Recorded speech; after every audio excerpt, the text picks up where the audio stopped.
I subluxed my shoulder blade in April, and now I feel like I have a trapped nerve all down my arm. Any advice? The shoulder blades are a little bit interesting, and partially because they are attached to your body by muscles, but the only place that they're really attached by bone is right at the top of your shoulder. And it's not a great attachment. They kind of just butt together. And so they move some, and they can move around, but it tends to be a pretty unusual place to sublux. So if you're referring to like this AC joint where that shifted, which is quite possible, those can happen a lot, falls on the edge of your, the outside of your shoulder, and those actually rehab out pretty well. The big thing is returning that stability to your shoulder. So if you've got an injury here and you're tightening up and you're compensating, you know, that shoulder blade is also anchored in the front off of that pec muscle. So if that becomes tight and starts compressing the nerves down into your arm, you're gonna get some tingling. And trying to get that to open back up and be in a more stable position is key to getting that better. Now, there's two types of tingling, so I'm going to throw this out here. If you have the type of tingling that is kind of like sporadic, like it can shoot or it can kind of tingle, and sometimes it's on this side, sometimes it's on this side, and it can kind of roam around, that type of tingling is coming from like more general restriction kind of up in your neck and in these trap muscles here.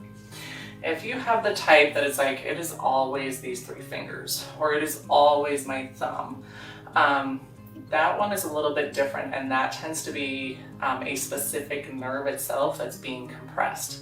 Now there's different points that it can be compressed, but the answer tends to be the same. So you want to adjust your shoulder position. Make sure that when you are trying, and this is something that it's my hypermobile clients that like to do this, they are trying to extend their shoulder blades too far back. So it's kind of that like, you know, as far back as you can get them, and then I'm gonna try and go even farther. That really does your shoulder a disservice and puts a ton of torque on it. So you really need to kind of come back to that straight position, which can be hard to find. But you can use a mirror and make sure that your shoulder blade is sitting flat on your back. If it's winging, look at that trunk position. Make sure you're not extending. Make sure you have a little bit of a curve coming forward. And then it's a matter of trying to get those muscles on the underside of that shoulder blade to anchor that shoulder blade back down. Watch your mechanics. So I like to use upright rows. So when we're doing that, if you think about bringing your elbows out to the side, they should be even, but your shoulders should start rolling back. So as you're coming up, your shoulders roll back into the joint. If you're doing something where you're going this way, that's pinching. Or if you notice that like, wow, my shoulders are really uneven, that can show you some of that mechanics piece in terms of trying to even those back out and getting those to work better together. You can get some scar tissue issues, particularly with joint subluxations, and so those we have to manage a little bit differently, but because there's not a ton of movement through that joint, a lot of times you can get away with that. So I would look at, watch your mechanics, try and loosen up any tightness through the front of your shoulder, that upper trap, and then that underneath, like outside part of your shoulder blade would be the other place I would go after, either with a barricade, with your lacrosse ball. I love my ball on the wall, trigger point release, and so you can try working on that to kind of restore that normal motion. And then the last piece is doing your wall slides. Let's see, figure out a wall, I can show you. So that's where you're going up the wall and then back down, and just doing that together to use the wall to give you a little bit more compression back into your shoulder. So if I'm gonna do that, I'm just going straight up, straight down, and trying to keep those even so that way I don't have something that's shifting around. And usually as those muscles calm down, that motion is more normal, you find the tingling goes away. The biggest offender for tingling is that spot right back there.